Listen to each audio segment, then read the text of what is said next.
In the American South, before the Civil War, there was a kind of knowledge that became dangerous. Not because of what it could do, but because of what people believed it could do. In a society built on fear and forced ignorance, enslaved people were denied education. This wasn't just about limiting their opportunities. It was because knowledge itself meant independence, memory, and resistance. A strong body could be broken and chained, but a mind that held knowledge could never truly be owned. This knowledge moved quietly, spreading through whispered conversations, careful observation, and shared experience. And into this world stepped a young woman named Annie Turner. Her deep understanding of plants and medicine would eventually terrify the very people who claimed to own her. Annie Turner arrived at the Hartwell Plantation in the spring of 1838. The auction records from Natchez were sparse. Annie, female, about 16, a field hand. No mention of her family or where she came from. On paper, she was just another number. But in reality, she carried a wisdom that set her apart. From her first days in the cotton fields, Annie paid attention to the world around her in a way others didn't. While most were focused on the grueling task of meeting their daily quotas, Annie was studying the land itself. She noticed which plants grew along the field edges, which insects were drawn to certain flowers, and how the birds fed from specific trees. Her unique focus caught the eye of Ruth, an elderly woman who served as the healer for the enslaved community. One day, a child named Samuel was suffering from a bad cough. Ruth prepared her usual remedy from wild cherry bark. Annie watched, then quietly suggested that the dose was too high. She explained, without any hint of challenge, that cherry bark contained something that could heal in small amounts but cause harm in larger ones. Ruth, though hesitant, listened. The child got better, and quickly. That was the moment Ruth realized Annie's gift was different. She didn't just memorize remedies. She understood them. Show her a plant and she seemed to instinctively grasp its properties, which part to use, how much was safe, and where the line between medicine and poison was drawn. Before the year was over, Annie had become the community's primary healer. People came to her, trusting her quiet confidence and the consistent success of her treatments. Unseen by the plantation owners, Annie was building a reputation that would soon spread far beyond the slave quarters. As Annie's reputation grew, so did the range of her work. She treated fevers with willow bark, infections with garlic and pine resin, and stomach problems with wild ginger. Her remedies worked, often where other methods failed. But Annie never acted like she was special. She spoke softly and worked methodically, refusing any payment.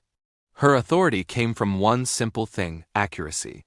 People trusted her because she was always right. What almost no one realized was that Annie wasn't just healing.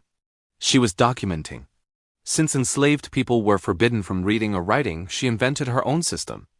She carved small, specific marks into tree bark, arranged stones in deliberate patterns, and cut notches into trees at certain heights.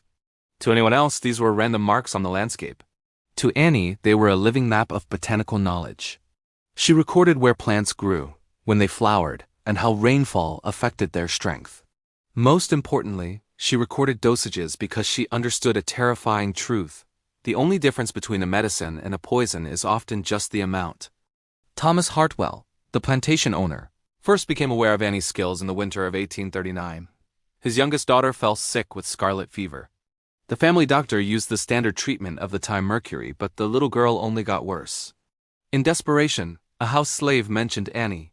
Hartwell, though skeptical, agreed to let her try. Annie examined the child and calmly explained that the mercury was actually poisoning her, forcing her small body to fight two battles at once. She proposed stopping the mercury and instead using willow bark, elderberry, and cooling compresses. Over the doctor's loud objections, Hartwell agreed. Within days, his daughter's fever broke. A week later, she was fully recovered. Annie was rewarded with a blanket and permission to keep a small garden. But something more significant had shifted. Hartwell no longer saw her as just a field hand. He saw her as a resource. Soon, Annie was treating Hartwell's wife, then Hartwell himself, and eventually people from neighboring plantations. Hartwell even started hiring her out, keeping the profits for himself, but Annie's success came with a hidden cost. Every life she saved made her more visible. Every cure she provided chipped away at the lie that enslaved people were ignorant and dependent. And every time her knowledge surpassed that of white physicians, It shook the very foundations of a social order built on a rigid, unquestioned hierarchy.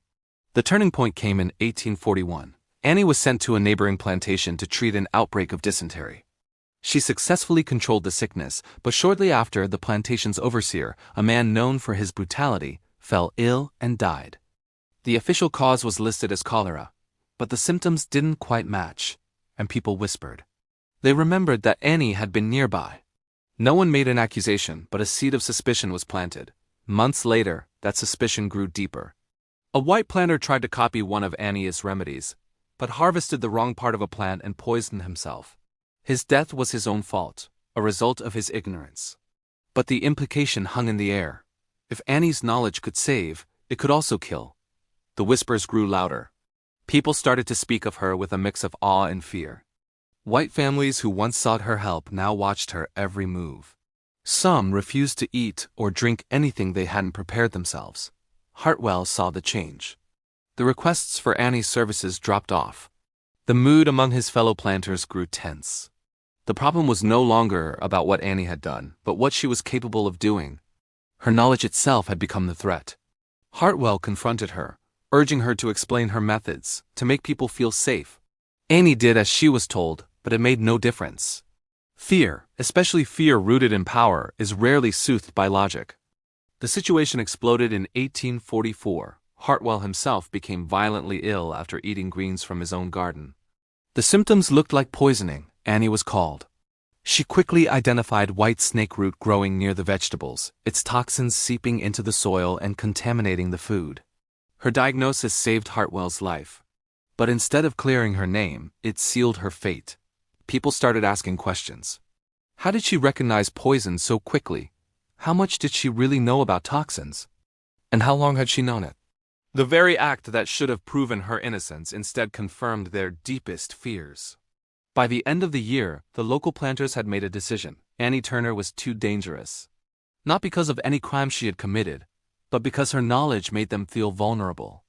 They offered Hartwell money to sell her far away, to remove the source of their anxiety. And Hartwell, the man whose life she had just saved, agreed. Annie was told the news and accepted it without protest.